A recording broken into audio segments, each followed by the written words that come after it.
kami dari asesor turun ke sekolah madrasah kita ini untuk melakukan kegiatan sosialisasi. Salah satu teknik di dalam penggalian data dan informasi ada wawancara. Dan wawancara itu tentu ada untuk lulusan itu yang kami. Kemudian bicara tentang mutu lulusan, tentu harapannya bagaimana lulusan yang nanti kita hasilkan dalam proses perusahaan pemerintahan. Paling tidak mutu lulusan itu paling tidak terkait bagaimana kedisiplinannya, bagaimana kecakapan mereka dalam satu yang meliputi tentang komunikasinya, ya, sifat kritisnya, semua yang kita dapatkan yang ada dari bahwa sebagai kemudian sebelumnya itu saya ingin awalnya bagaimana perasaan Bapak ini di dalam menghadapi akreditasi. Ya baik, Assalamualaikum warahmatullahi wabarakatuh. Jadi terima kasih atas kesempatan. Kami sebenarnya dalam menghadapi akreditasi ini boleh dikata terbebani juga begitu karena ada target yang kami mau capai. Kemudian boleh dikata bukan sebuah beban karena memang ini adalah merupakan keharusan tiap-tiap lembaga pendidikan untuk diakreditasi. Apalagi madrasah kami ini sudah 6 tahun yang lalu diakreditasi. Hanya saja yang menjadi beban bagi saya karena akreditasi tahun lalu adalah nilai A. Tentu saya ingin mencapai target itu, minimal mempertahankan nilai itu, dan tentu perlu usaha keras atau kerja keras untuk mencapai target itu. Yang kedua, penilaian tahun kemarin atau sistem akreditasi 5 tahun yang lalu dengan tahun sekarang ini tentu terjadi perbedaan yang sangat signifikan, sehingga butuh betul kerja keras dan keseriusan keseluruhan, bukan cuma saya tapi semua stakeholder yang ada di madrasah ini tentu harus kerja keras mencapai target tersebut. Jadi seperti itu, boleh dikatakan terbebani, boleh juga dikatakan tidak terbebani, karena memang sudah suatu keharusan yang harus kami hadapi. Di suasana hati dari Pak Ismail ini artinya telah fresh. Baik. Terkait dengan mutu lulusan, ada hal yang kami gali dari sisi kedisiplinan anak kita. Tentu di sekolah kita ini tentu ada aturan-aturan semacam tata tertib yang kita lakukan di sekolah. Terkait dengan kedisiplinan ini, bagaimana Pak Ismail sebagai kepala madrasah melihat tingkat kedisiplinan anak-anak kita dan bagaimana by design yang kita lakukan untuk bagaimana anak-anak kita itu memiliki kedisiplinan yang Jadi masalah kedisiplinan ini kita mulai dari awal, mulai dari perekrutan siswa baru itu kita sudah mulai menanamkan kedisiplinan. Kemudian setelah mereka dinyatakan lulus tes untuk diterima di madrasah ini, kami undang orang tua mereka, siswa baru ini, kemudian kami sosialisasikan tata tertib yang kami canangkan di madrasah ini, sekaligus mensosialisasikan bagaimana bentuk tata tertib kami dan bagaimana cara untuk mengaplikasi dalam kehidupan sehari-hari. Kemudian tentu setelah ada aturan, pasti ada sanksi yang kita akan tawarkan kepada orang tua dan kita sosialisasikan terhadap siswa itu sendiri. Jadi ada berupa teguran, kemudian teguran itu ada 2 macam, teguran lisan dan teguran tertulis. Kemudian ada penandatangan pernyataan dari kedua belah pihak, baik itu siswa dan ditandai diketahui oleh orang tuanya. Kemudian ada sanksi berat seperti ini, seperti ekstorsi dan yang lebih beratnya lagi seperti pemberhentian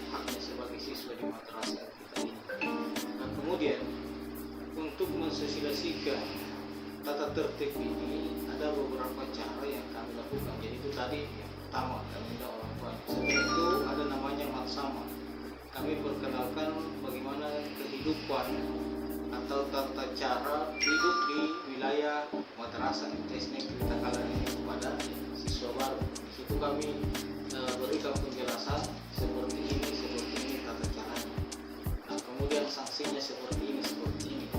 Akhirnya sebelum mereka melakukan pembelajaran secara formal di madrasah ini, mereka sudah tahu untuk tata tertib. Adapun beberapa tata tertib itu garis besarnya yang pertama tertib atau disiplin waktu. Jadi kami menerapkan di sini disiplin waktu. Ada jam tertentu mereka datang dan mereka harus pulang dari madrasah ini dengan ketentuan jam datangnya itu dijemput oleh guru di pintu gerbang sesuai yang kita sepakati.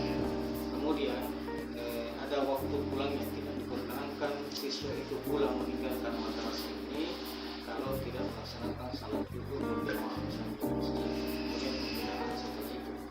Kemudian yang kedua dari segi pakaian, kami di sini mengupayakan perbedaan pakaian dengan sekolah lain. Jadi ada identitas tersendiri mulai dari atribut, kemudian model baju, model kopiah dan semacamnya. Itu dari segi pakaian. Jadi tidak bebas berpakaian di sini, ada pakaian tersendiri untuk merasakan untuk membedakan mana siswa MTS Negeri Takalar dan mana siswa SMP yang kebetulan kita berdekatan, untuk menjaga image masyarakat tentang kedisiplinan di lingkungan madrasah. Kemudian termasuk waktu-waktu belajar, ada waktu-waktu tertentu di mana siswa diperbolehkan keluar kelas, diperbolehkan keluar pagar. Ada hal-hal tertentu dan itu atas izin wali kelas atau wakil kepala madrasah bagian kesiswaan. Hal-hal yang seperti itu yang kita sudah tergambar. Tiap kelas sudah ada tertempel di sana tata tertib. Setiap siswa bisa melihat secara langsung dan jelas tata tertib itu, jadi tidak ada alasan bahwa saya lupa tata tertibnya, karena di mana-mana kita tempel tata tertibnya. Nah, yang ketiga termasuk berkomunikasi. Walaupun juga siswa itu di era sekarang ini kan sudah memakai IT termasuk handphone misalnya. Sampai kami di sini mengatur bagaimana cara berkomunikasi antara siswa dengan guru, baik lewat telepon maupun lewat WA. Semua itu kami tuangkan di dalam tata tertib dan kami sebar di sudut-sudut madrasah bagaimana tata cara siswa berkomunikasi dengan guru, dengan orang tua yang ada di lingkungan madrasah ini. Itu gambaran tata tertib di madrasah. Berarti ada aturan-aturan lain terkait dengan anak-anak untuk bisa membawa HP, maksudnya ada dalamnya. Artinya anak-anak memungkinkan bisa menggunakan HP, tetapi ada aturan yang kita lakukan di sekolah. Ya, jadi kami di sini kan ujiannya itu memakai ujian berbasis Android, otomatis memakai HP. Tetapi itu bukan berarti anak-anak bebas membawa HP. Tapi kami jadwal. Kami ada jadwal di sini, hari apa bisa membawa HP dan pelajaran apa yang bisa membawa HP. Untuk itu kita jadwal, kemudian kita kontrol. Itulah yang kita pajang tata tertib ketika anak-anak itu membawa HP dan berkomunikasi dengan dia. Baik. Dari segi aturan-aturan yang ada yang kita lakukan di sekolah kita ini, ya tentu ada saja yang semacam pelanggaran yang tetap mungkin bisa dilakukan. Artinya dalam bentuk sanksi-sanksi itu yang misalnya terjadi pelanggaran, dan bagaimana itu sanksi-sanksi misalnya dari pelanggaran seperti ini, sanksi mungkin bisa kita gambarkan. Jadi kami di sini ada tingkatan-tingkatan. Jadi ketika siswa itu melanggar tata tertib, maka akan ditangani oleh wali kelas yang bersangkutan. Setelah wali kelas tidak mampu menangani, maka kasusnya bisa dilimpahkan ke guru BP. Kemudian guru BP ini yang berkoordinasi dengan kesiswaan. Adapun itu selama ini alhamdulillah belum ada yang sampai di meja saya, karena saya sudah instruksikan kepada wali kelas, kepada guru BP dan kepada wakamat kesiswaan bahwa kasus siswa yang sudah sampai di meja saya itu artinya sudah tidak ada jalan lain, tidak ada lagi pembinaan. Nah, Nah, yang sampai meja saya tinggal satu sanksi, yaitu pengeluaran secara tidak hormat di antara sendiri. Sehingga alhamdulillah sampai sekarang ini hal yang sangat saya dan semua bisa diatasi di tingkat wali kelas atau tingkat BPP dengan mekanisme seperti tadi, ada terbuka langsung, kemudian ada lisan, ada tertulis, kemudian pemanggilan orang tua untuk mendatangkan surat pernyataan, kemudian diberikan sanksi skors, dan setelah itu barulah diadakan pembicaraan. Berarti terkait dengan tata tertib aturan-aturan, ketika ada aturan yang berlaku untuk di level sekolah pendidikan, berarti kan ada juga aturan-aturan di kelas kan, di perpustakaan. Terus dari aturan-aturan ini dan kepatuhan anak kita dari sisi kedisiplinan itu, penilaian Pak Ismail, kira-kira bagaimana tingkat kepatuhan anak kita dari sejumlah aturan atau tata tertib yang kita sudah lakukan di sekolah kita? Alhamdulillah dari pemantauan saya selama ini itu berjalan bagus, artinya siswa dengan senang hati melaksanakan tata tertib itu, mengikuti tata tertib itu karena memang sudah ada sosialisasi sebelumnya. Jadi benar sekali tiap kelas itu ada tambahan tata tertib tersendiri yang berlaku di kelasnya, termasuk di perpustakaan ada tata tertibnya, di lab IPA ada tata tertibnya, di lab komputer juga ada tata tertibnya, yang itu berlaku di masing-masing ruangan, yang itu ditanggung jawab oleh masing-masing kepala ruangan. Berarti dari segi kedisiplinan, pertama saja dari segi kedisiplinan waktu yang tidak ada masalah, misalnya anak yang begitu banyak terlambat apa dan sebagainya, seperti itu kita dengan dasar penilaian kedisiplinan yang seperti itu. Baik. Kemudian dari segi tata tertib pakaian, tentu kan ada aturan-aturan, misalnya seragamnya yang bisa dibedakan seperti sekolah. Bagaimana itu seragamnya itu setiap hari? Jadi kami di sini tuh sudah menyepakati, kami sudah rapat dewan guru, komite dengan perwakilan orang tua siswa untuk di MTs Negeri Takalar ini hari Senin, Selasa itu pakaian putih biru. Laki-laki memakai kopiah hitam poros, kemudian perempuan memakai jilbab putih, kalau SMP jilbab biru. Kemudian model baju putihnya juga beda kalau perempuan, dan akhirnya dijual secara pasangan, kami pesan sendiri, kami desain sendiri untuk membedakan mana siswa SMP dan mana siswa SMP. Nah, kemudian dari untuk baju batiknya juga kami pesan tersendiri, sehingga kami minimal untuk ada yang menyamai di siswa luar, dan punya baju batik itu pesan tersendiri, jahit sendiri, sehingga berbeda dengan yang sekolah pada umumnya. Kemudian baju pramuka itu hari Sabtu itu kita wajibkan, dan juga cuma hanya siswa, tapi tenaga pendidik. Jadi itu pakaian-pakaian yang ada di jumlah itu pakaian olahraga, tetapi sekaligus tetap membawa pakaian sholat. Baik. Kemudian untuk terkait dengan sikap religius yang sudah kita misalnya ada religius bagian terungkapkan kali dari Ustaz Sumin, bagaimana pembiasaan-pembiasaan yang kita lakukan di sekolah ini terkait dengan masalah religius anak kita madrasah. Jadi yang pertama kami sudah terapkan tidak ada pembelajaran, tidak boleh pembelajaran dimulai yang pertama sebelum kita membaca surat-surat dulu, artinya mengaji dulu, berdoa bersama, baru dimulai. Kemudian setiap hari itu kami gilir, tidak semua, tetapi kami gilir per kelas untuk melaksanakan sholat duha di masjid untuk membiasakan siswa melaksanakan sholat duha. Jadi setelah itu pas sebelum pulang, kita semua siswa itu kita wajibkan untuk ke masjid, karena masjid itu salat duha berjamaah. setelah sholat duhur berjamaah kita adakan latihan khutbah atau ceramah singkat, dan itu digilir oleh semua santri, dari semua siswa. Dan kita bayangkan semua siswa akan kena giliran sebelum mereka tamat.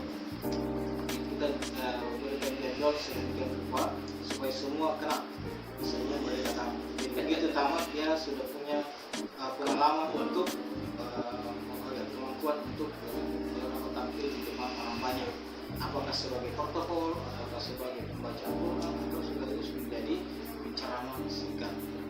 Baik, kita lakukan setiap hari. Kemudian dari sisi kepedulian anak kita, dari kepedulian terhadap sosialnya, termasuk kepedulian lingkungan yang kita lakukan di sekolah kita ini, bagaimana kita melihat sisi kepedulian sosial anak kita, termasuk kepedulian lingkungan yang kita kembangkan di sekolah kita. Ya. Jadi bisa kita lihat bagaimana lingkungan di madrasah ini bisa hidup sehat dan subur. Itu karena berkat kerjasama antara guru dengan siswa itu sendiri.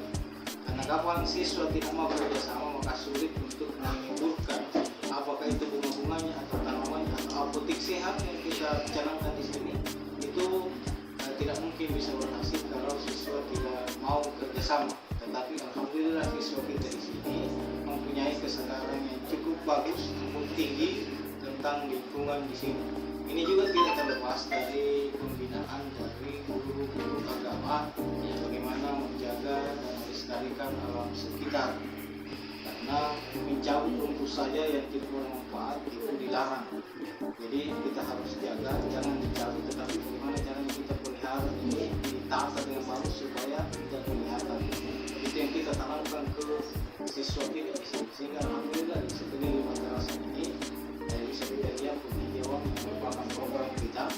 Ini sudah masuk program madrasah. Biasanya kita kalah untuk putri. Itu sudah masuk program kita. Insya Allah 2023 itu akan tercapai. Baik. Kemudian terkait dengan bagaimana pihak madrasah mengembangkan kecakapan keterampilan abad 21 bagi kita. Nah, tentu sudah juga kita upayakan kemampuan anak kita untuk kita kembangkan dari sisi kecakapan keterampilan abad 21 itu, kemampuan berkomunikasinya, berkolaborasinya, kredibilitasnya dan sifat kritisnya. Tentu kita sudah ada upaya-upaya yang kita lakukan, baik itu di dalam proses pembelajaran maupun di kegiatan ekstrakurikuler. Nah, untuk dari pihak madrasah, bagaimana itu kita melakukan upaya-upaya untuk mengembangkan keterampilan dan kecakapan abad 21 beberapa aspek ini. Jadi dari awal kami itu mendata tentang bakat dan kreativitas siswa. Setelah kami mendata itu, kemudian melihat siapa yang punya bakat dari segi olahraga, misalnya dari segi seni, dari segi apa saja yang merupakan bakat itu yang kita fasilitasi untuk dikembangkan melalui pembinaan ekstrakurikuler. Dan kami di sini ada beberapa macam ekstrakurikuler yang kami bina, yang kami kembangkan. Di antaranya adalah dari segi olahraga. Kami di sini adakan itu. Jadi semua siswa yang berminat olahraga apa saja itu didata, kemudian dikelompokkan. Kemudian dari segi baca Al-Quran, seni baca Al-Quran, apakah itu tilawah atau tadarus, itu juga kami sudah kelompokkan. Yang punya bakat untuk menghafal Al-Quran itu juga kami kelompokkan. Yang punya bakat untuk ceramah atau berkomunikasi di luar, itu juga kita berikan pembinaan. Dan terakhir, semua guru kami anjurkan dalam proses belajar mengajar untuk mencanangkan jangan guru yang selalu aktif, tetapi diupayakan dipancing itu siswa bagaimana dia bisa lebih aktif daripada guru, di mana kita sering melatih anak bisa berbicara, berkomunikasi baik sama temannya, kelompoknya, atau lebih skop lebih besar lagi di dalam kelas. Jadi saya arahkan guru-guru untuk bagaimana mempraktekkan ini, membiasakan siswa untuk menyampaikan ide-idenya, bebas menyampaikan kreasinya di depan teman-temannya, tapi tetap di bawah kontrol dan arahan dan pembinaan dari guru. Baik. contoh spesifik yang bisa kita gambarkan mungkin di pencapaian sekolah kita dan kemampuan komunikasi baik secara lisan maupun secara tulisan di anak-anak kita yang sudah kita bina, sudah kita kembangkan. Ada tidak kemampuan berkomunikasi secara baik secara lisan dan tulisan yang sudah menunjukkan prestasi lah dan hasil yang bisa kita lihat selama ini. Jadi sudah ada beberapa siswa kita yang berhasil, misalnya menulis puisi, kemudian dalam berdongeng, tetapi dongeng yang Islami, mereka sudah bisa menyampaikan. Dia mengarang sendiri, kemudian dia sampaikan sendiri di depan teman-temannya, dan itu kita lombakan. Dan sudah ada buktinya, baru-baru ini kita sudah melaksanakan lomba dongeng antar kelas. Dan itu diperkarsai oleh guru seni. Kemudian ada sanggar seni kita di sini, itu yang bekerjasama dengan guru seni budayanya untuk melakukan ini, untuk mengecek apa betul siswa itu mampu untuk sudah bisa berkomunikasi, sudah bisa mengungkapkan kreativitasnya di depan temannya tanpa kita rekayasa, tanpa kita paksa atau kita inikan, tetapi itu muncul dari idenya sendiri. Itu sudah berhasil dan sudah ada bukti. Itu dari sisi kemampuan berkomunikasi secara lisan. Kalau dari sisi kemampuan berkomunikasi dalam bentuk tulisan, ada tidak? Sudah ada juga karya-karya itu juga yang sudah kita pamerkan.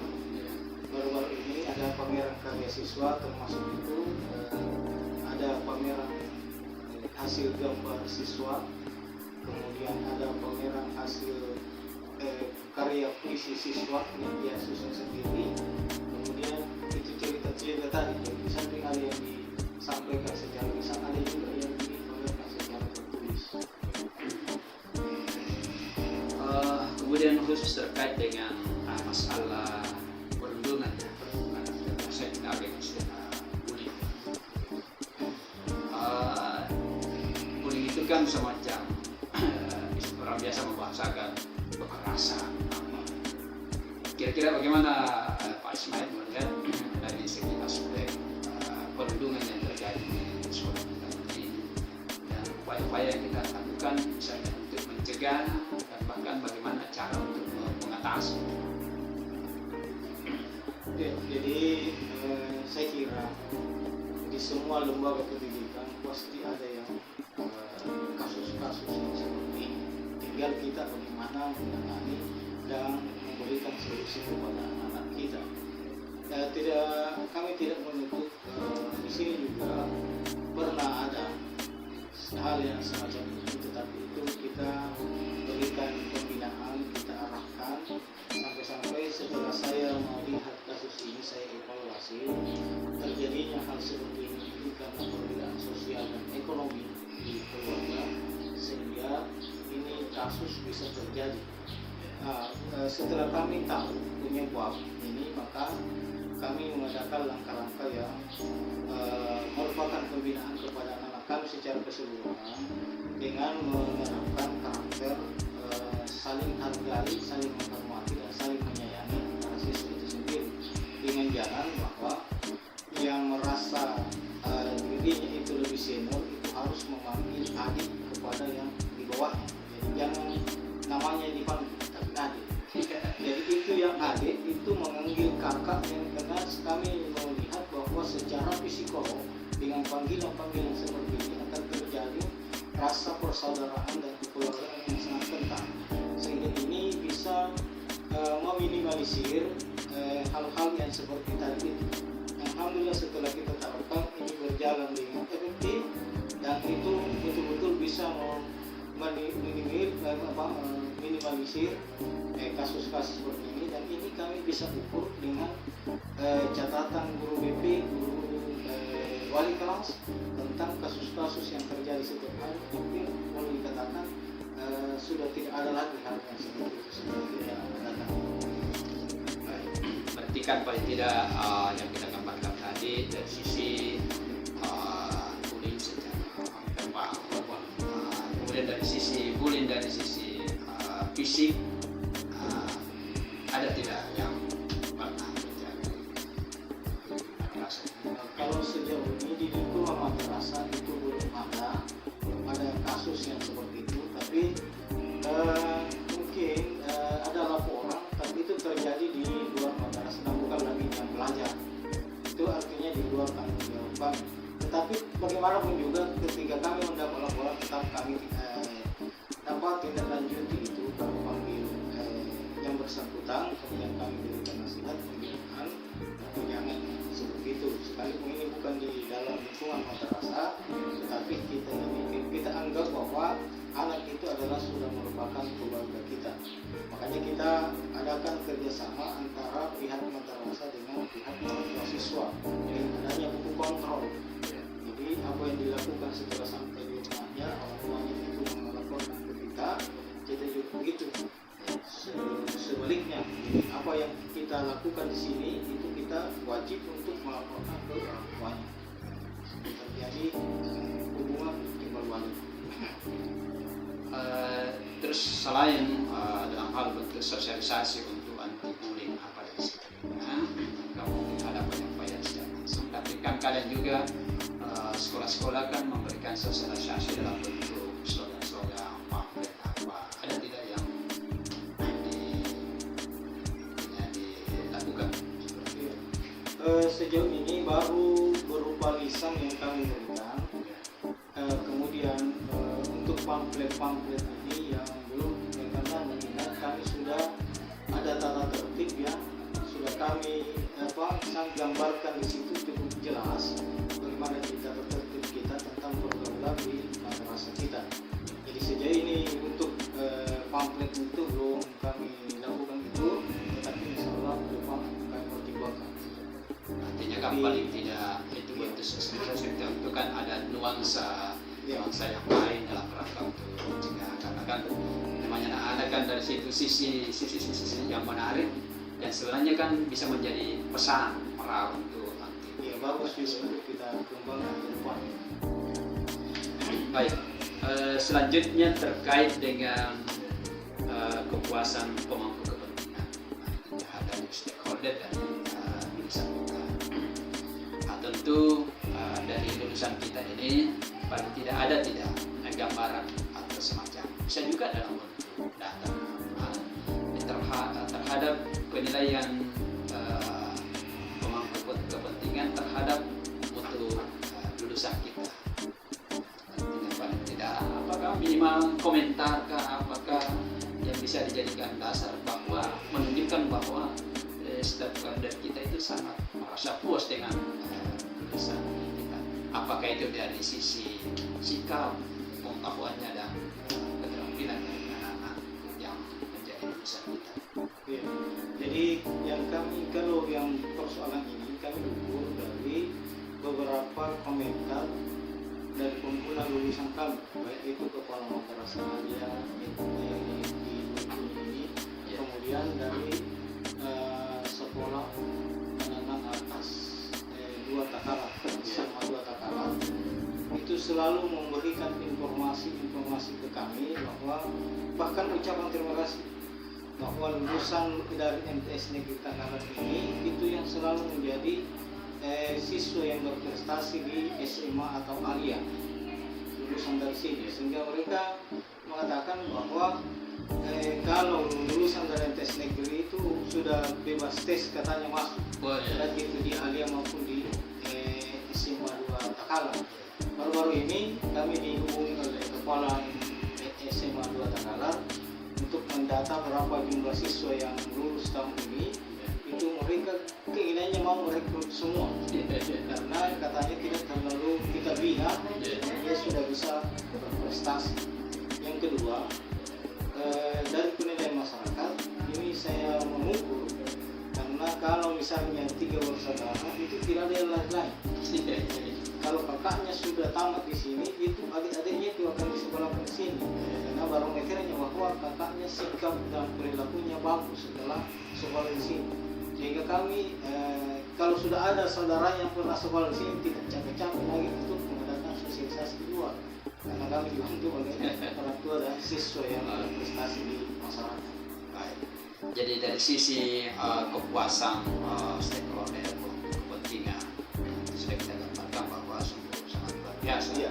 Apalagi kalau misalnya dari SMA 2 itu sudah memberikan garansi kepada pihak madrasah bahwa kalau lulusan kamu saya sudah Bahkan dia meminta berapa datanya, dia siap tampung berapa pun yang dulu dari sini. Jangan kalau kita cermati itu berarti itu kan tidak semudah itu. Lalu bisa dihubungi sampai saya minta di wakil kedua datanya berapa yang tamat, saya kirimkan.